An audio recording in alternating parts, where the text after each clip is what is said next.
تب گستاخ فرقے کو سنا دے اے حسن، یوں کہا کرتے ہیں سنی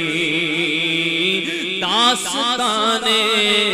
اہل بیت، یوں کہا کرتے ہیں سنی داستان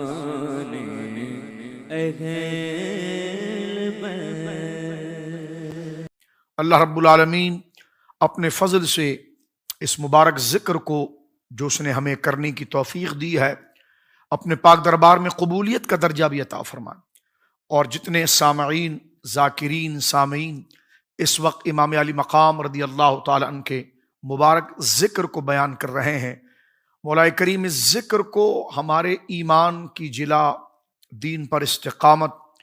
اور دنیا و آخرت کی تمام جائز حاجات اور مولا کریم مقاصد حسنہ کی قبولیت کا ذریعہ بنا، دین متین پر ہمیں استقامت عطا فرما۔ سرکار سیدنا مولا امام حسین رضی اللہ تعالی عنہ، آپ کا مرتبہ، آپ کے مقام کی جلالت، آپ کی حیثیت و شان پر قرآن کریم کی آیات کے کئی اشارات اور بالخصوص احادیث میں نبی مکرم صلی اللہ علیہ وسلم کے فرامین کی ایک طویل بحث موجود ہے۔ حضرت سیدنا امام علی مقام رضی اللہ تعالیٰ عنہ اس گھرانے میں سے ہیں کہ جن سے محبت ایمان کا حصہ ہے، جن کے ساتھ تعاون کرنا، اخلاقی تعاون کرنا اور اپنی تمام تر نیک توجہات، اپنا علم، اپنا فن، اپنا مزاج، اپنی ہر خوبی کو اس مبارک خاندان کی نصرت کے لیے، برکت کے لیے، برکت کے حصول کے لیے، اپنی ذات کے لیے اور اس خاندان کی نصرت کے لیے، تعارف کے لیے خرچ کرنا، یہ شریعت مطہرہ کا ایک بہت بنیادی تقاضا ہے اور شریعت کا مطالبہ ہے۔ نبی کریم علیہ الصلوۃ والسلام کی وہ مبارک حدیث جو جامع ترمذی شریف میں ہے کہ تم اللہ رب العالمین سے محبت کرو کیونکہ وہ تمہیں رزق دیتا ہے، اور مجھ سے محبت کرو اللہ کے لیے، اور میری اولاد اور اہل بیت سے محبت کرو میرے لیے۔ سیدنا امام علی مقام رضی اللہ تعالیٰ عنہ کو اللہ رب العالمین جل وعلا نے جو قدر و منزلت اور مقام و رفعت عطا فرمائی، وہ یہ ایک تو سب سے بڑی شان یہ کہ آپ کے نانا جان حضور سیدنا محمد رسول اللہ صلی اللہ علیہ وسلم، بلکہ حضور نے یہاں تک ارشاد فرمایا، حدیث پاک کے اندر آتا ہے، حضور نے فرمایا کہ ہر خاندان کے لیے ایک عصبہ اور ددیال ہوتا ہے، میری بیٹی فاطمہ کی اولاد کا ددیال بھی میں ہوں، یعنی آپ کا شجرہ مبارک حضرت امام علی مقام رضی اللہ تعالیٰ کا شجرہ مبارک اپنی والدہ ماجدہ کی طرف سے بھی جناب رسول اللہ تک پہنچتا ہے، اور یہ خصوصیت جو اس شجرہ پاک کے اندر حضور نے خود کو عصبہ قرار دیا ہے، تو اس اعتبار سے آپ کا شجرہ مبارک حضرت مولا مرتضیٰ رضی اللہ تعالی عنہ کی جانب سے بھی حضور سید عالم صلی اللہ علیہ وسلم کی ذات مبارکہ تک پہنچتا ہے۔ اور حضور علیہ السلام کا یہ ارشاد مبارک جامع ترمذی کے اندر موجود ہے، حضرت سرکار شیر خدا مولا مرتضیٰ رضی اللہ تعالیٰ عنہ اس کے راوی ہیں، آپ ارشاد فرماتے کہ ان رسول اللہ صلی اللہ علیہ وسلم اخذ بید حسن و حسین رضی اللہ تعالیٰ عنہما، کہ حضور سید عالم صلی اللہ علیہ وسلم نے حضرت مولا امام حسن اور مولا امام حسین رضی اللہ تعالی عنہما کے ہاتھوں کو اٹھایا، فقال من احبنی، کون ہے جو مجھ سے محبت کرتا ہے، وہ احب ہذین، اور کون ہے جو ان دونوں سے یعنی حسن و حسین سے محبت کرتا ہے، وہ اباہما،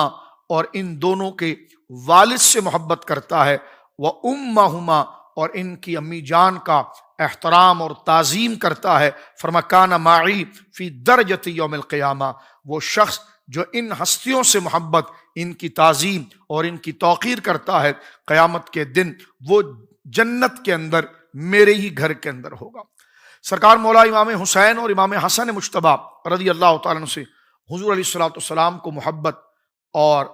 عقیدت اس انداز میں تھی، سرکار علیہ السلام، ایک تو حضور نے ان کو اپنی اولاد قرار دیا، جس طرح امام حسن مجتبیٰ کے لیے حضور نے فرمایا تھا یہ میرا بیٹا میری امت کا سردار ہے۔ اللہ رب العالمین جل وعلا دو بڑے عظیم گروہ اہل ایمان کے جو آپس میں ایک دوسرے کے ساتھ نبرد آزما ہو جائیں گے، تو اللہ رب العالمین جل وعلا میرے اس بیٹے کے ذریعے ان کی صلح کرائے گا۔ تو حضور نے وہاں پر سرکار مولا امام حسن مجتبی رضی اللہ تعالیٰ عنہ کو اپنا بیٹا قرار دیا۔ جامع ترمذی شریف کے اندر ایک حدیث موجود ہے جو سرکار امام حسن اور امام حسین کے ساتھ رسول کریم صلی اللہ علیہ وسلم کی محبت کیسی ہے، اور حضور ان دونوں کی محبت، ان دونوں ہستیوں کی محبت اللہ رب العالمین جل وعلا سے طلب بھی فرماتے ہیں اور اپنی امت کو اس کی نصیحت بھی فرماتے ہیں۔ جامع ترمذی شریف کی حدیث بڑے خوبصورت پیرائے کے اندر ہے۔ سب سے بڑی بات تو یہ ہے کہ یہ حضرت اسامہ بن زید رضی اللہ تعالیٰ عنہ اس کے راوی ہیں۔ حضرت اسامہ حضور علیہ السلام کے چہیتے صحابی حضرت زید بن حارثہ کے بیٹے ہیں، اور سب جانتے ہیں کہ ان کا لقب حب رسول اللہ صلی اللہ علیہ وسلم ہے، کہ سرکار کے محبوب یعنی حضور علیہ السلام بچوں میں حضرت اسامہ بن زید سے بے حد محبت فرماتے۔ آپ نے اکثر سیرت کی کتابوں میں، تاریخ کی کتابوں میں دیکھا کہ رسول کریم صلی اللہ علیہ وسلم جب سفر فرماتے تھے تو آپ کے سفر کے اندر آپ کے ساتھ کجاوے کے اندر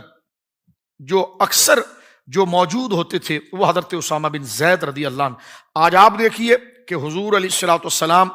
کے حسنین کا مقام کیا ہے، آپ کے ان دونوں نواسوں کا، اور آج اس واقعے کو بیان بھی وہ کر رہے ہیں جو حضور کے انتہائی لاڈلے حضرت اسامہ ہے۔ اب آپ دیکھیں کوئی اور صحابی نہیں بلکہ انتہائی لاڈلے صحابی حضرت اسامہ اپنا ایک خود واقعہ بیان کرتے ہیں، کہتے ہیں قال ترکت النبی صلی اللہ علیہ وسلم ذات لیلۃ فی بعض حاجہ، کہتے ہیں ایک دن مجھے کوئی کام پڑ گیا تو میں رات کے وقت نبی کریم علیہ السلام کی خدمت میں حاضر ہوا۔ فخرج النبی صلی اللہ علیہ وسلم،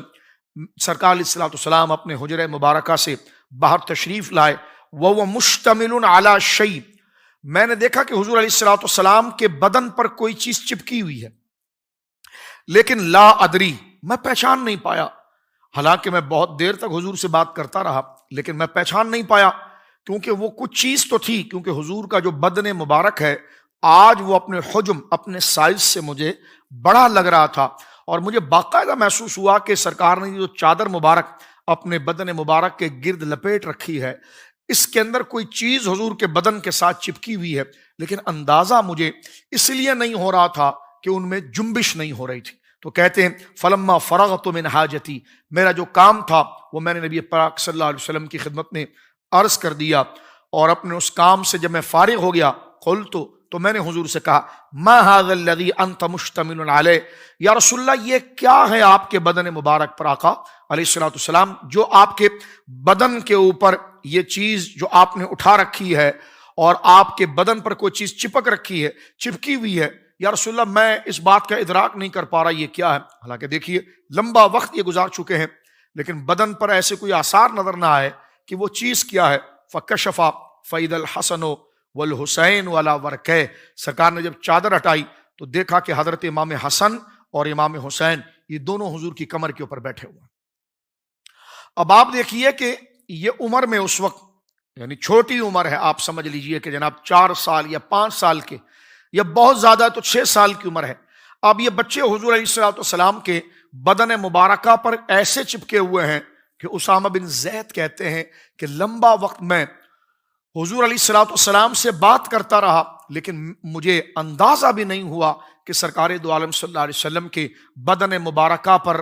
کیا چیز حضور نے اٹھا رکھی ہے یا کیا چیز چپکی ہوئی ہے، ان میں جنبش نہیں ہے۔ اور یہاں پر جو یہ فرمایا گیا نا فکشفہ فإذا الحسن والحسین علی ورکہ، ورکہ کمر کے اس حصے کو کہتے ہیں، اور آپ دیکھتے ہیں کہ ماں جب لاڑ سے اپنے بچے کو اٹھاتی ہے تو وہ گود میں لینے کی بجائے اپنے کمر پر بٹھاتی ہے۔ اب آپ دیکھیے کہ اگر کمر پر حضرت امام حسن ہیں اور دوسری کمر کی جہت کی طرف امام حسین ہے تو بیٹھنے کا اندازہ کیا ہے؟ بیٹھنے کا اندازہ یوں ہی ہے کہ ایک ہاتھ ان کا سرکار کے علم نشرح لک صدرک والے سینے پر ہے اور دوسرا ہاتھ مہر نبوت کے اوپر ہے، اور ان کا سر جو ہے وہ سرکار کے سینے سے چپکا ہوا ہے، اور اپنی ٹانگوں کو بھی انہوں نے اس طرح سرکار کے مبارک بدن کے ساتھ چپکایا ہوا ہے۔ جب حضرت نبی پاک نے جب کپڑا ہٹایا تو ادھر حدیث کے الفاظ فإذا الحسن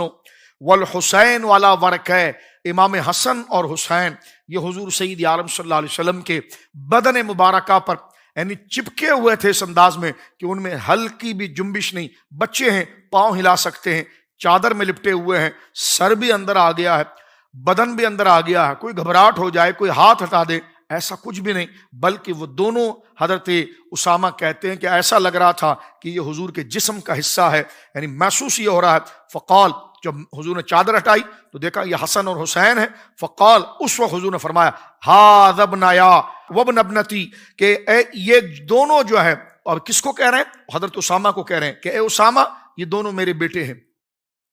اور میری بیٹی کے بیٹے ہیں۔ میں یہاں پر رک کر آپ سے پوچھنا چاہتا ہوں، یہ بات تو حضرت اسامہ کو بھی پتا ہے کہ یہ آپ کی بیٹی کے بیٹے ہیں، لیکن یہ حدیث کی کیفیت بتاتی ہے کہ جس وقت حضرت اسامہ نے سوال کیا کہ یا رسول اللہ آپ یہ بتائیے کہ انت مشتمل علیہ، آپ کسی چیز کو اٹھائے ہوئے ہیں، تو یہ سرکار دو عالم پر ایک مبارک کیفیت ہے، اور اسامہ کو اشارہ دے رہے ہیں کہ لاڈلا تو بھی میرا ہے اور چہیتا تو بھی میرا ہے، لیکن آج سن، میں تجھے بتا رہا ہوں کہ یہ دونوں میرے بیٹے ہیں، میری بیٹی کے بیٹے ہیں، اور سن اسامہ، اللہم انی احبہما۔ سرکار علیہ الصلوۃ والسلام نے حضرت اسامہ کو دیکھتے ہوئے اللہ کے حضور دعا کی کہ اللہ میں حسن و حسین ان دونوں سے محبت کرتا ہوں، فاحبہما، یا اللہ تو بھی ان دونوں سے محبت کر، واحب من یحبہما، اور اے اللہ ہر اس میرے امتی سے تو محبت کر جو حسن سے محبت کرتا ہے اور حسین سے محبت کرتا ہے۔ اس حدیث پاک میں دیکھیے کہ جہاں قیامت تک کے لیے مسلمانوں کو یہ درس دیا گیا کہ یہ حضور نے دعا دی ہے کہ یا اللہ تو اس سے محبت کر کہ جو میرے حسن و حسین سے محبت کرتے ہیں، جہاں حضور کی محبت اللہ کی محبت کی دلیل ہے، وہاں حسنین کی محبت بھی اللہ کی محبت کی دلیل ہے۔ قرآن نے کیا کہا؟ قل ان کنتم تحبون اللہ فاتبعونی یحببکم اللہ۔ اے حبیب کہیے، جو لوگ یہ دعویٰ کرتے ہیں، یہ چاہتے ہیں کہ خدا ان سے محبت کرے، خدا ان سے پیار کرے، فاتبعونی، وہ تجھ سے پیار کریں اور تیرے راستے کو اختیار کریں، تو جہاں نبی پاک صلی اللہ علیہ وسلم کی محبت اور آپ کی اطاعت اللہ کی محبت کو ملنے کا ذریعہ ہے، اللہ کی محبت کو پانے کا ذریعہ ہے، کہ جس نے رسول اللہ سے محبت کی، رسول اللہ کی اطاعت کی، خدا یحببکم اللہ، خدا خود ان سے محبت کر لے گا۔ تو یہاں پر دیکھیے وہاں رسول اللہ یہ بھی فرماتے یا اللہ تیرا یہ حبیب تیری بارگاہ میں عرض کرتا ہے احب من یحبہما، یا اللہ ہر اس میرے امتی سے محبت کر جو حسن سے محبت کرتا ہے، حسین سے محبت کرتا ہے۔ اس حدیث میں خاص اشارہ حضرت اسامہ بن زید کو بھی تھا کہ اسامہ تو میرا چہیتا تو ہے، لیکن تو بھی غلام ہے حسن و حسین کا، اس لیے کہ میں تجھے بھی اس میں شامل کر کے دعا کر رہا ہوں کہ یا اللہ تو اس سے محبت کر جو حسن و حسین سے محبت کرتا ہے۔ یعنی بتا دیا گیا کہ حضور کے نزدیک محبت کے اندر سب سے قریب منزلت جن ہستیوں کو دی وہ حضرت امام حسن مجتبیٰ اور حضرت امام حسین مجتبیٰ۔ اس محبت کے ساتھ آپ دیکھیے کہ اللہ رب العالمین نے ان شہزادوں کی بدنی ساخت اور باڈی بھی پوری ایسی بنائی ہے جیسے رسول اللہ کا بدن مبارک۔ حضرت مولا شیر خدا رضی اللہ تعالیٰ خود اس بات کو بیان کرتے ہیں۔ محترم ناظرین، علم حدیث کے اندر ایک خاص نفیس اور پاکیزہ جو عنوان ہے، وہ عنوان ہے حضور سید عالم کے شمائل شریف کا، یعنی میرے آقا، ہم سب کے آقا خاتم النبیین اللہ کے رسول صلی اللہ علیہ وسلم کیسے دکھتے تھے، آپ کی مبارک داڑھی کیسی تھی، آپ کا مبارک چہرہ کیسا تھا، آپ کی مبارک ہونٹ کیسے تھے، آپ کی قد مبارک کیسے تھا، آپ کے ہاتھوں کی انگلیاں کیسے، یعنی صحابہ کرام رضوان اللہ اجمعین نے آپ کی زلفیں اور زلفوں کی لمبائی اور اس میں مبارک خم، ان تمام چیزوں کو صحابہ کرام رضوان اللہ علیہ اجمعین نے ایک ایک ایک ایک کر کے سرکار دو عالم صلی اللہ علیہ وسلم کے احوال، سرکار کی شمائل، سرکار کے بدن مبارکہ کو انہوں نے ذکر کیا ہے۔ اب یہاں پر دیکھیے ان شمائل کو بیان کرنے والے آنکھوں نے جو دیکھا دل نے اس کو جمع کر لیا، اور اگر آپ شمائل ترمذی پڑھیں یا شمائل بغوی پڑھیں یا جو بھی شمائل کی کتاب پڑھیں تو آپ حیران ہوں گے۔ بخاری شریف کتاب المناقب کو اگر آپ دیکھ لیں، صحابہ کرام نے کیا خوب، یعنی جب حضور علیہ الصلوۃ والسلام کا سراپا، یہاں تک کہ آپ کے بال مبارک کا مڑ جانا اور اس کا کس طرح خم ہو جانا، ان تمام چیزوں کو صحابہ کرام نے جس الفاظ کے ساتھ بیان کیا ہے، انسان پڑھتا پڑھاتا ہے تو حیران ہوتا ہے کہ کتنے قریب جا کر صحابہ کرام نے حضور کے مبارک بدن مبارک کے ایک ایک حصے کو دیکھا اور دل میں اور دماغ میں کیسے محفوظ کیا اور اس کو بیان اس انداز میں کرتے ہیں کہ اس کے لیے الفاظ کا چناؤ اس کیفیت کی غمازی کرتا ہے کہ پڑھنے والا اس کی لذت کو پاتا ہے اور اپنے اندر ایک کیفیت سمجھتا ہے۔ تو آپ اندازہ لگائیے صحابہ کرام رضوان اللہ اجمعین نے کس جذبے کے ساتھ، کس وفاداری کے ساتھ یہ کام کیا۔ ان میں یہ برگزیدہ لوگ جنہوں نے حضور کے سراپا کو اپنی آنکھوں سے دیکھ کر اپنے دل میں بسایا، ان میں بڑے بڑے لوگ ہیں، اور ان شمائل کے اندر ایک بڑی شخصیت جو امامت کا درجہ رکھتی ہے وہ سرکار شیر خدا علی المرتضی رضی اللہ تعالیٰ کی ذات ہے۔ یہ میں اس لیے عرض کر رہا ہوں کہ سرکار دو عالم صلی اللہ علیہ وسلم کی شمائل، سرکار کی ہائٹ قد مبارک کتنا تھا، سرکار علیہ الصلوۃ والسلام کے بدن مبارک کی کیفیت، اس کو حضرت مولا مرتضی رضی اللہ تعالیٰ نے بہت سی احادیث کے اندر ذکر کیا ہے۔ اب یہ خود اپنے بیٹوں کے بارے میں بتاتے ہیں مولا امام سرکار علی شیر خدا کہ میرا بیٹا حسن کیسے دکھتا تھا اور میرا بیٹا حسین کیسے دکھتا تھا۔ یعنی یہ وہ لوگ جو شب و روز حضور کی صحبت میں رہے، سرکار کے سراپا کو محفوظ کیا۔ اب یہی کوئی عام بندہ نہیں کہ جس نے دیکھا نہیں ہے یا بیان کرنے میں وہ تھوڑا عاجز رہا، بلکہ یہ جو حضور سید عالم سے کا مشاہدہ کرنے کی شرف پانے کے ساتھ ساتھ وہ بیان کرنے والوں میں بھی ہے۔ تو وہ کیا بیان کرتے ہیں؟ بیان کرتے ہیں رواہ ترمذی عن علی ابن ابی طالب رضی اللہ عنہ قال الحسن اشبہ برسول اللہ صلی اللہ تعالی وسلم ما بین الصدر الی الراس۔ فرماتے ہیں لوگوں سنو، میرا بیٹا حسن جو ہے نا، حسن میرا بڑا بیٹا، مولا کہتے ہیں کہ یہ سینے سے لے کر یہ اپنے سر تک ہو بہو حضور کی طرح ہے۔ یہ ہو بہو کا معنی کیسے کیا آپ نے؟ تو حضرت مولا کہتے ہیں اشبہ برسول اللہ صلی اللہ علیہ وسلم، ہو بہو سب سے زیادہ شباہت جس کی حضور سید عالم صلی اللہ علیہ وسلم کے ساتھ ملتی تھی اور حضور کی شباہت جس کے ساتھ ہے، فرمایا میرا بیٹا حسن ہے جو سینے سے لے کر سر تک ہو بہو رسول اللہ کی طرح ہے بدن میں، اور فرمایا والحسین اشبہ برسول اللہ صلی اللہ علیہ وسلم، اور فرمایا میرا بیٹا حسین جو ہے وہ اپنے سینے سے لے کر اپنے قدم تک ہو بہو رسول اللہ کی طرح ہے صلی اللہ علیہ وسلم۔ اب آپ یہ دیکھیں، یہ مولا امام حسن و حسین کی شان تو بیان ہوئی، اس سے آپ اندازہ لگائیے کہ اگر حضور کے بعد بعض لوگوں کا یہ کہنا کہ جو حضور سے بہت زیادہ محبت کر لے صلی اللہ علیہ وسلم اور حضور کی اطاعت کر لے اور محبت میں حضور کی شباہت کو پالے تو وہ نبی بن جاتا ہے، میں کہتا ہوں اگر نبوت شباہت سے اور محبت سے ملا کرتی تو سرکار ابو بکر صدیق اور سرکار مولا مرتضی، اور یہ حدیث مبارکہ میں آپ دیکھیے امام حسن مجتبی اور امام حسین مجتبی جن کے بارے میں مولا کہہ رہے ہیں کہ یہ ہو بہو اپنے سینے سے لے کر سر تک امام حسن حضور کی طرح ہے اور سینے سے لے کر قدم تک امام حسین حضور کی طرح ہے، تو لہٰذا یہ ختم نبوت کے گویا کے ذریعے ہیں۔ یعنی اللہ رب العالمین نے اگر کسی کو نبوت دینی ہوتی تو امام حسن میں کیا کمی تھی، امام حسین میں کیا کمی تھی، لیکن ہمارے نبی پاک صلی اللہ علیہ وسلم کے بعد کوئی نیا نبی نہیں آئے گا، لیکن اللہ رب العالمین جل وعلا نے شرف میں ان ہستیوں کو ایسا پیدا کیا کہ ان کے کمالات کو بندہ پڑھتا ہے محترم ناظرین تو دنگ رہ کر رہ جاتا ہے۔ ان میں اگر کوئی کمی ہے تو صرف نبوت کی ہے، اور وہ اللہ رب العالمین اپنے محبوب کے بعد قیامت تک کسی نئی شخصیت کو وہ نہیں عطا فرمائے گا، کوئی نیا نبی نہیں آئے گا۔ لیکن آپ دیکھیے کہ جب ان نواسوں کی یہ شان ہے تو ان کا ہم پلہ کون بعد میں آ سکتا ہے؟ تو گویا کہ امام حسن و حسین کی تعریف، ان کی جرت، ان کی استقامت خود ختم نبوت کی ایک بہت بڑی دلیل ہے۔ اب آپ نے جہاں دیکھا کہ حضرت مولا مرتضی شیر خدا رضی اللہ عنہ نے جہاں سینے سے لے کر سر تک ایک اپنے بڑے بیٹے کو، سر سے لے کر پاؤں تک چھوٹے بیٹے کو تشبیہ دی ہے، اسی سے ملتی جلتی ایک حدیث واضح طور پر حضور سید عالم کی موجود ہے۔ جس وقت نبی پاک صلی اللہ علیہ وسلم رفیق اعلیٰ کا سفر فرما رہے تھے اور دنیا سے آپ نے پردہ فرمانا تھا اور اللہ رب العالمین جل وعلا کے حضور تشریف لے جانا تھا، تو آپ نے سیدہ کائنات خیر النساء العالمین سیدۃ النساء اہل الجنہ فاطمۃ الزہرا صلوات اللہ علی ابیہا وعلی بالہا وابنیہا وعلیہا سیدہ زہرا پاک سے حضور نے یہ بات ذکر کی تھی اور فرمایا تھا فاطمہ رضی اللہ عنہا کہ اللہ رب العالمین نے میرا حلم اور میری برداشت تیرے بیٹے حسن کو دی ہے، اور میری بہادری اور میری شجاعت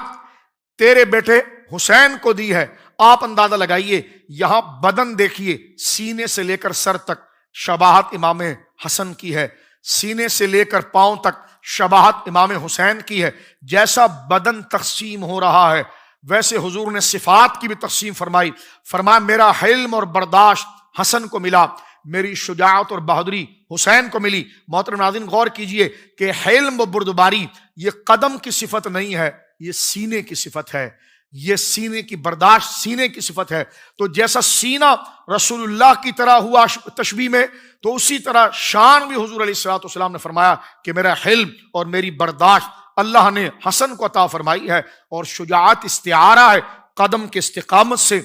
جمنے سے. اور فرمایا فاطمہ رضی اللہ عنہا میری شجاعت جو ہے وہ اللہ رب العالمین نے تیرے بیٹے حسین کو عطا فرمائی. تو جیسا بدن تقسیم ہوا محترم ناظرین، اسی طرح آپ دیکھیے اسی تقسیم کے ساتھ وہ صفات اور وہ کرامات جو ہے وہ بھی تقسیم ہوئی. علماء نے ایک بڑی پیاری بات، ایک واقعہ لکھا ہے، امام حاتم نے بھی اس واقعے کو لکھا کہ ایک دفعہ حجاج بن یوسف بڑا ظالم بادشاہ تھا، اس نے ایک شخص سے بلا کر پوچھا کہ مجھے بتاؤ کہ تم لوگ یہ کہتے ہو کہ حسن اور حسین جو ہیں وہ رسول اللہ کی اولاد ہیں، ذریت ہے، کیا قرآن میں اس کی کوئی دلیل ہے کہ تم، کیونکہ ظاہر سی بات ہے اہل سنت اور ساری امت حضرت امام حسن اور امام حسین کو اولاد رسول کہتی ہیں،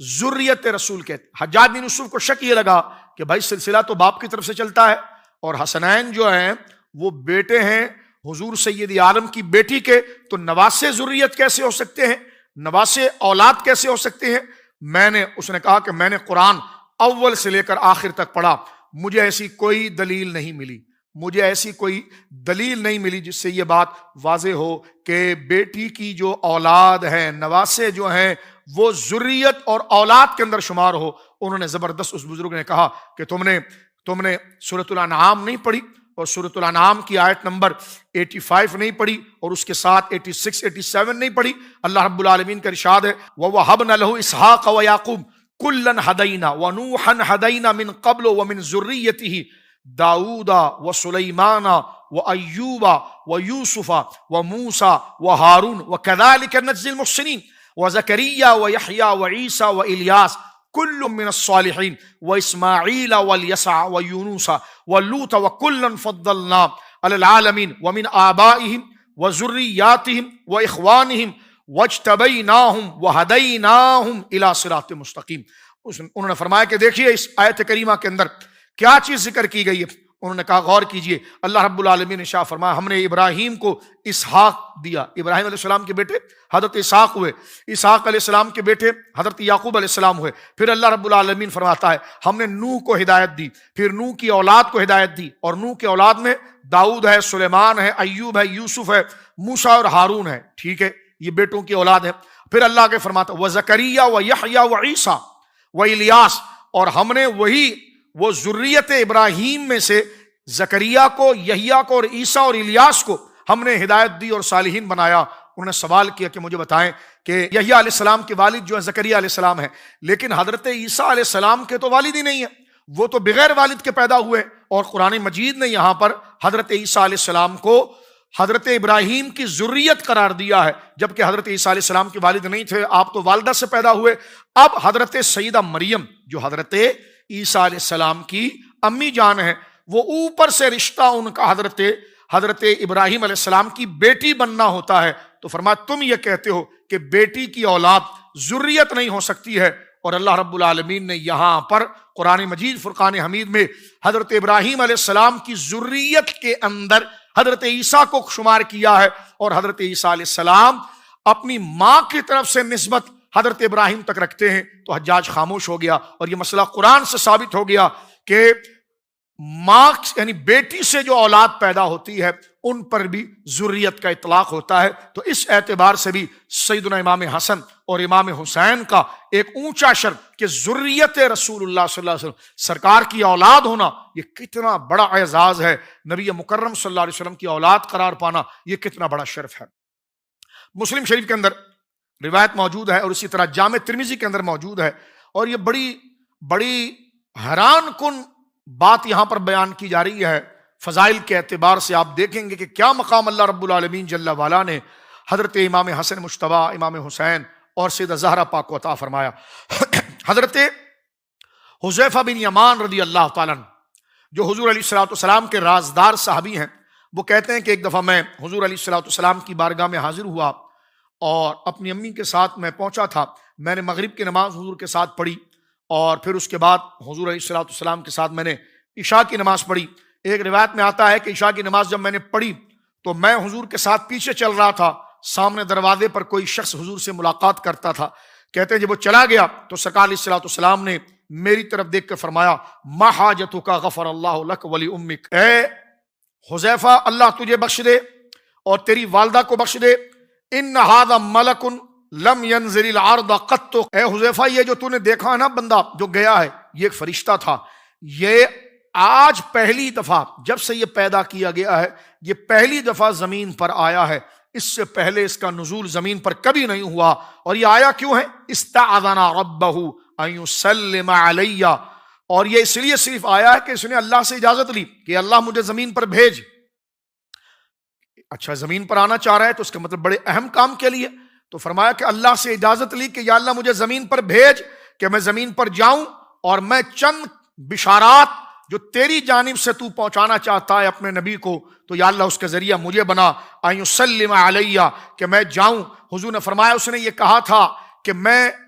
استعاذن ربہ ان یسلم علی، اس فرشتے نے اللہ سے اجازت طلب کی کہ وہ زمین پر آئے اور مجھے سلام بھیجے. وَيُبَشِّرَنِي، اور وہ مجھے بشارت دے، اس بات کی خوشخبری سنائے کہ بِأَنَّ فَاطِمَةَ سَيِّدَةُ النِّسَاءِ أَهْلِ الْجَنَّةِ وَأَنَّ الْحَسَنَ وَالْحُسَيْنَ سَيِّدَا شَبَابِ أَهْلِ الْجَنَّةِ. یہ فرشتہ اس سے پہلے زمین پر کبھی نہیں آیا، صرف اس لیے اللہ سے اجازت لے کر آیا کہ اے اللہ تو نے جو شرف اپنے نبی کو عطا فرمایا، اپنی نبی کی شہزادی کو عطا فرمایا اور اپنے نبی کے ان دونوں نواسوں کو عطا فرمایا، یا اللہ مجھے یہ شرف بخش کہ میں دنیا میں جاؤں اور اپنی زبان سے تیرا یہ پیغام انہیں سناؤں. تو حضور نے فرمایا ایک تو مجھے سلام کرے اور مجھے اس بات کی بشارت دے کہ میری بیٹی فاطمہ جو ہے رضی اللہ تعالیٰ عنہا سیدۃ النساء اہل الجنہ، جنت میں جتنی صالحات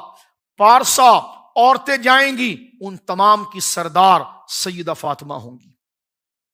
اور فرمایا وَأَنَّ الْحَسَنَ وَالْحُسَيْنَ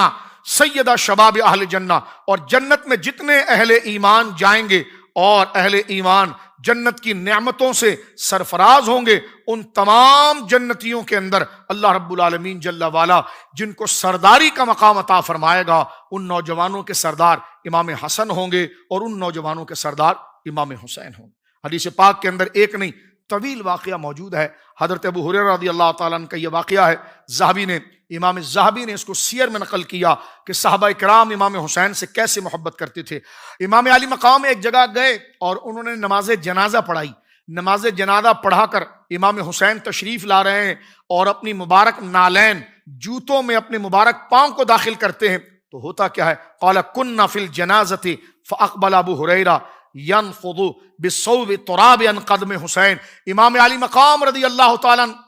اپنے مبارک پاؤں کو اب جوتوں میں داخل کرنا چاہتے ہیں تو دیکھتے ہیں کہ ایک شخص آتا ہے اور اپنے عمامے سے یا کسی چادر سے آپ کے پاؤں سے مٹی کو جھاڑتا ہے اور جوتوں کو آگے کرتا ہے. جب دیکھا جاتا ہے تو وہ حضور کے بزرگ صحابی حضرت سیدنا ابو ہریرہ رضی اللہ تعالیٰ.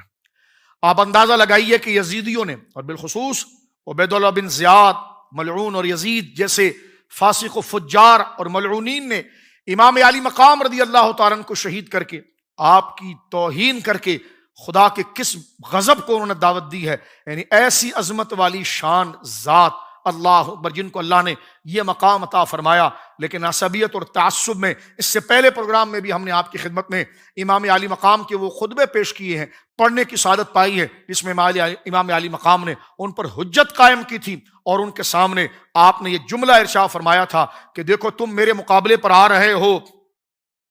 اور تم مجھے قتل کرنا چاہتے ہو، تمہیں پتا ہے میں کس کا نواسا ہوں، تمہیں پتا ہے میں کس کا بیٹا ہوں، تمہیں پتا ہے رسول اللہ نے میرے بارے میں کیا کہا ہے. تو یہ ساری عظمتیں بیان کرنے کے باوجود لیکن عمر بن سعد، شمر اور عبید، خاص طور پر جو ہے وہ کہ عمر بن سعد، یہ جو لوگ تھے ان ملعونین پر ہوس اور لالچ اور جائیداد کی محبت اس قدر طاری تھی کہ ان کی آنکھوں کے آگے پردے پڑ گئے اور انہوں نے حضرت امام علی مقام کو دشت کربلا کے اندر ایک بہت بڑا لشکر لے کر بڑی بے دردی کے ساتھ آپ کو شہید کیا، اور امام علی مقام جواں مردی کے ساتھ ان کا مقابلہ کرتے رہے، لیکن انہوں نے منافقانہ انداز میں آگے پیچھے سے تیروں کا وار کر کے امام علی مقام کو زخمی کیا۔ اب آئیے اس مرحلے میں جو اس فضائل کے ساتھ جو اللہ رب العالمین جل وعلا نے آپ کو شہادت کی نعمت عطا فرمائی، شہادت مجبوری نہیں ہے، یہ بہت بڑا مقام ہے۔ علامہ ابن کثیر نے یہ بات لکھی ہے کہ حضرت امام علی مقام کا مرتبہ کیا تھا، کہتے فَإِنَّهُ مِن سادات المسلمین وعلماء الصحابۃ وابن بنت رسول اللہ التي هي افضل بناته وقد كان عابدا شجاعا وسخيا۔ کہتے ہیں حضرت امام علی مقام کون تھے؟ فرمایا سادات المسلمین، وہ مسلمانوں میں سب سے بڑے اللہ کے ولی تھے، سب سے بڑے پیشوا تھے، سب سے بڑے بزرگ تھے، وہ علماء صحابہ تھے، اور وہ صرف نواسہ رسول نہیں بلکہ خود صحابی بھی تھے اور صحابہ میں بہت بڑے عالم تھے۔ جامع ترمذی کی حدیث سے رسول اللہ کہتے ہیں کہ اللہ نے ہر نبی کو قریبی دوست دیے ہیں، مشیر دیے ہیں، کسی کو 4 کسی کو 8۔ فرمایا اللہ نے مجھے 14 نجیب عطا فرمائے ہیں، ان 14 میں حضور نے جہاں حضرت ابو بکر کا، عمر کا، علی کا، بلال کا، ان تمام کا نام لیا، وہیں حضرت امام حسن حسین کا بھی نام لیا۔ علامہ شیخ عبدالحق محدث دہلوی رحمۃ اللہ علیہ مشکات کی اس حدیث کی شرح کرتے ہوئے اشرۃ اللمعات میں لکھتے ہیں یہ 14 وہ عظیم ہستیاں ہیں جو صحابہ کے اندر سب سے اونچا رتبہ رکھتی ہیں، اور ان میں امام حسن بھی ہیں اور امام حسین بھی ہیں۔ اور یہاں پر علامہ ابن کثیر کہتے ہیں فَإِنَّهُ مِن سادات المسلمین، وہ علماء صحابہ تھے، آپ مسلمانوں میں سب سے بڑے بزرگ تھے اور صحابہ کی جماعت میں بہت بڑے عالم تھے، وہ ابن بنت رسول اللہ، سرکار دو عالم صلی اللہ علیہ وسلم کی کے نواسے تھے، اور اس بیٹی کے بیٹے تھے التی ہی افضل بناتی ہی، جو حضور کی بیٹیوں میں سب سے افضل بیٹی تھی۔ اور فرمایا وقد کان عابدا، حضرت امام علی مقام بہت بڑے اللہ کی بارگاہ میں عبادت گزار اور عابد تھے، شجاعا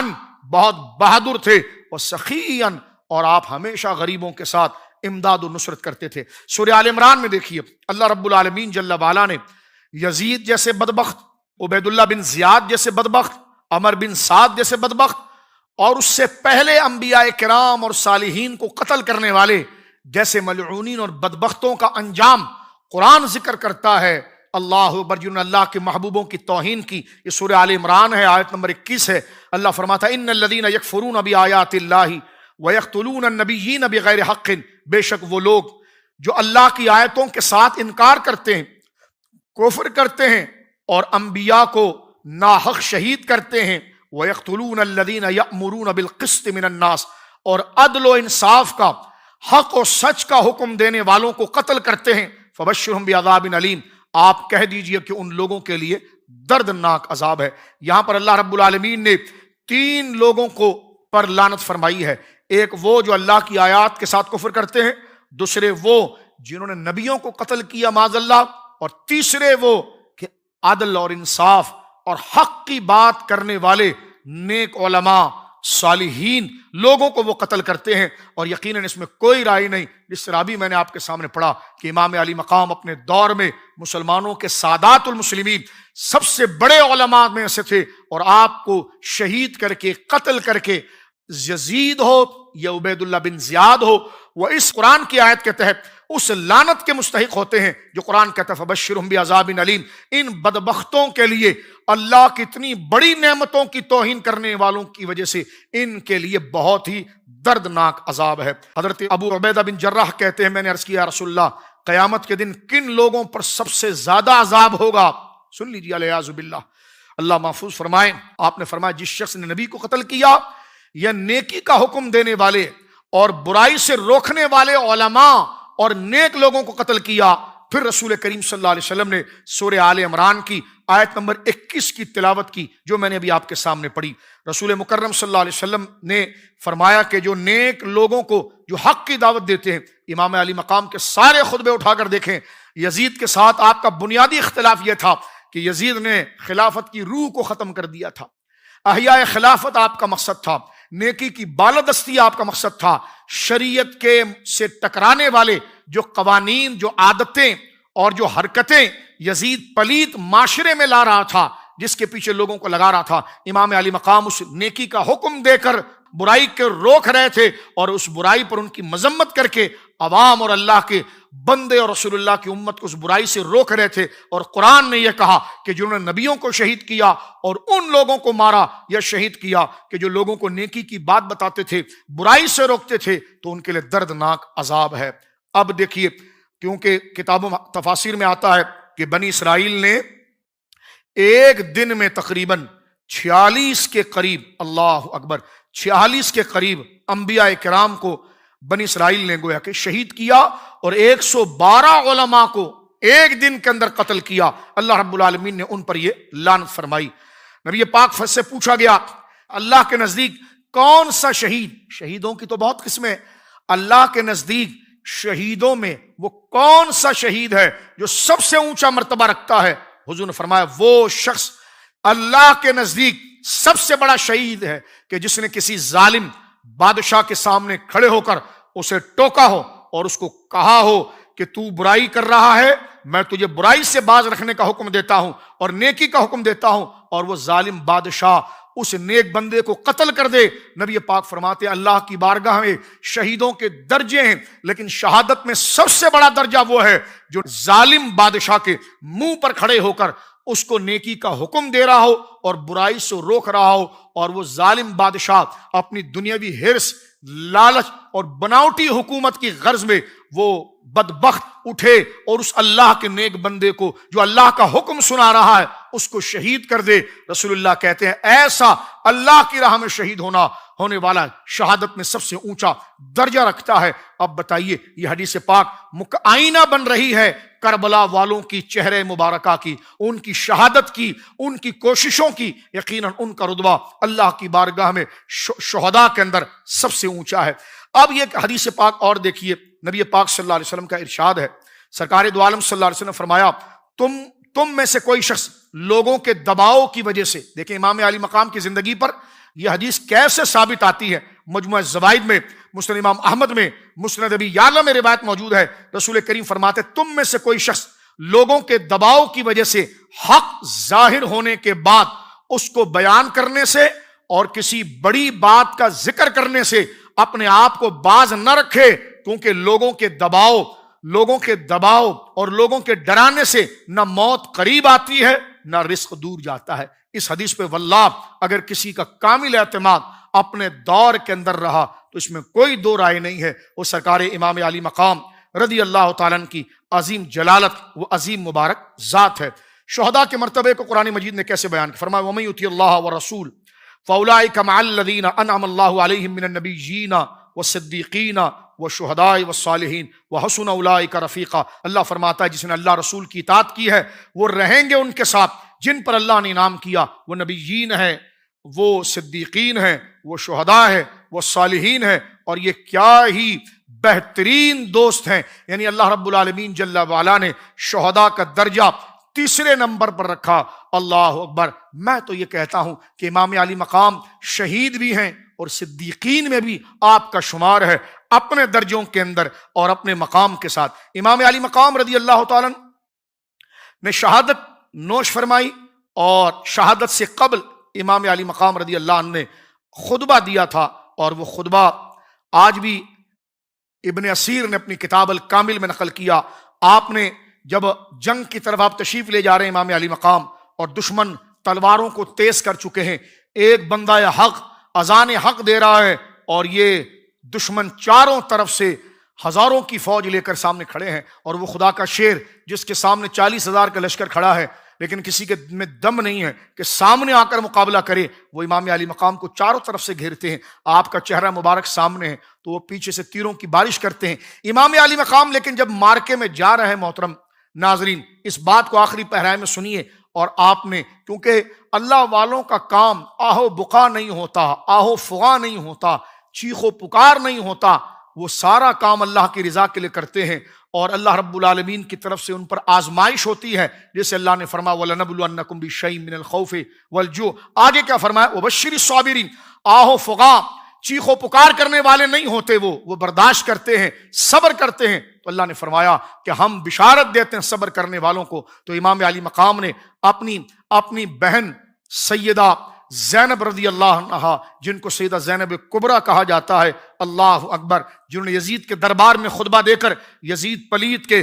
دانت کو کھٹے کر دیے، اللہ اکبر، جو اللہ نے آپ کو فصاحت عطا فرمائی۔ سرکار شیر خدا کی شہزادی زہرا پاک کی لخت جگر، امام علی مقام کی بہن سیدہ زینب بنت علی رضی اللہ عنہا کو حضرت امام علی مقام وصیت کرتے ہیں، فرماتے اتق اللہ وتعزی بعزاء اللہ، فرمایا میری بہن اس بات کو سن، اے میری پیاری بہن زینب رضی اللہ عنہ، خدا سے ڈرو اور خدا سے تسکین حاصل کرو، ایک دن ساری زمین پر رہنے والے مر جائیں گے، آسمان والوں میں کوئی باقی نہیں رہے گا، زمین و آسمان کی ساری چیزیں فنا ہونے والی ہیں، صرف ایک اللہ کی ذات باقی رہے گی۔ سبحان اللہ، سامنے شہادت ہے اور ایمان و یقین دیکھیے کیا نصیحت کر کے جا رہے ہیں اپنے اہل کو، فرمایا سب ختم ہو جائیں گے، ایک اللہ کی ذات باقی رہے گی۔ پھر فرمایا میرے باپ، میری ماں، میرے بھائی، وہ سب مجھ سے بڑے تھے اور افضل تھے، میرے لیے، ان کے لیے اور ہر مسلمان کے لیے رسول اللہ کی زندگی نمونہ ہے۔ محترم ناظرین، میں اور آپ اور ہر نوجوان بچہ اور میری بیٹی بہن سن لے، رسول اللہ کے نواسے جن کو ہم حسین ابن علی کہہ کر اپنے لیے جنت کی سند پکڑتے ہیں، وہ فرماتے ہیں سنو کہ میری ماں، میرے والد، میرے بڑے بھائی وہ مجھ سے افضل تھے، لیکن سن لو ہر مسلمان کے لیے آئیڈیل کفر کا قانون نہیں ہے، یزیدیت کے قانون نہیں ہے، اور ان کے لیے نوینتا چیزیں نہیں ہیں، بلکہ ہر بیٹی کے لیے، ہر بیٹے کے لیے، ہر عورت کے لیے، ہر مرد کے لیے جس کی زندگی مشعل راہ ہے، جس کے قانون کو فالو کرنا ہے، وہ رسول اللہ کی زندگی، آپ کی زندگی نمونہ ہے۔ یہ ہے کربلا، یہ ہے حسینیت جو امام علی مقام پیغام دے رہے ہیں۔ فرماتے ہیں تم اس نمونے سے صبر حاصل کرو، ان کی زندگی سے صبر حاصل، میں تم کو خدا کی قسم دیتا ہوں، یہ امام علی مقام نے سیدہ زینب سے کہا کہ میں تمہیں خدا کی قسم دیتا ہوں، یا اختیا انی اقسم علیک، میں تمہیں خدا کی قسم دیتا ہوں، میری قسم کو پورا کرنا۔ میری شہادت کے، وہ قسم کیا تھی؟ فرمایا میری شہادت کے بعد رسول اللہ صلی اللہ علیہ وسلم کے طریقے کے خلاف نہ کرنا۔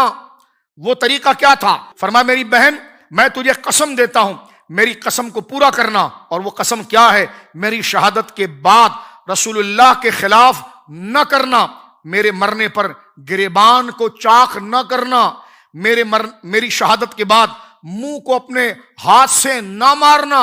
اور چیخ و پکار نہ کرنا۔ یہ امام علی مقام نے جو شہیدوں کا طریقہ اور آزمائش اور ابتلا کے راستے پر چلنے والے جو اللہ والے ہیں، جن کو قرآن نے جگہ جگہ پر ذکر کیا ہے، اور بالخصوص سورہ بقرہ میں کہ ہم تمہیں آزمائیں گے بھوک سے، جان لے کر، مال لے کر، تمہارے مال کے نقصان کے ساتھ، تمہاری اولاد کے نقصان کے ساتھ، لیکن فرمایا کہ جو ہمارے بندے ہوتے ہیں وَبَشِّرِ الصَّابِرِينَ الَّذِينَ إِذَا أَصَابَتْهُم مُّصِيبَةٌ قَالُوا إِنَّا لِلَّهِ وَإِنَّا إِلَيْهِ راجعون، لیکن جو ہمارے بندے ہوتے ہیں وہ